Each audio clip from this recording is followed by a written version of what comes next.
দলগুলা তো খালের ভিতে। দর্শক, আমরা আছি এখন গাবুয়া বসিরহাট সংযোগ সেতু। আসসালামু আলাইকুম প্রিয় দর্শক, আপনারা দেখেন এই যে এই দলগুলা কিন্তু আমরা নিজেরাই সৃষ্টি করছি। এগুলা কিন্তু আমরা নিজেরাই সৃষ্টি করে এগুলা গরুর খাদ্য হিসেবে আমরা ব্যবহার করি এক সময়, কিন্তু পরবর্তীতে এটা যখন আপনার পুরো খালের ভিতরে যখন ছড়িয়ে যায় তখন আমাদের পানির বাধাগ্রস্ত হয়। তো যিনারা এই ঘাসগুলা উৎপাদন করেন, আপনারা যদি একটু রক্ষণাবেক্ষণ করে খালের এক পাশে যদি আপনারা করেন, পুরো খালে যেন না ছড়ায় সেই ব্যবস্থাটা যদি করেন, তাহলে আমাদের নোয়াখালীর যে খালটা আর কখনো ময়লা আবর্জনায় পরিপূর্ণ হবে না।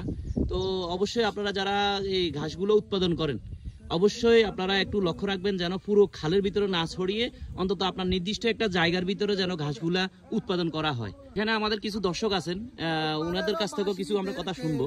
ভাই, খালপাড়ের বাসীদেরকে একটা কথা বলি, দলগুলা তো খালের ভিতে লাগাবেন না কেউ। ওরে নোয়াখালীর খালটা কেউ দখল কইরো না, পানিগুলা ছাড়ার জন্য ব্যবস্থা করো না। জনগণের কাছে আমার একটা দাবি ভাই, খালটাকে যে কেউ বলে নষ্ট করো না। এই গাছগুলা বলে আমগো জনগণের কারণে, খালটা বলে ধ্বংস হরো জনগণের কারণে।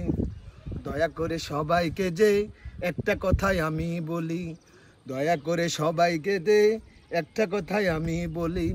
এই গাছগুলা বলে এই গাছগুলার কারণে যে খালটা বন্ধ হইয়া গেল।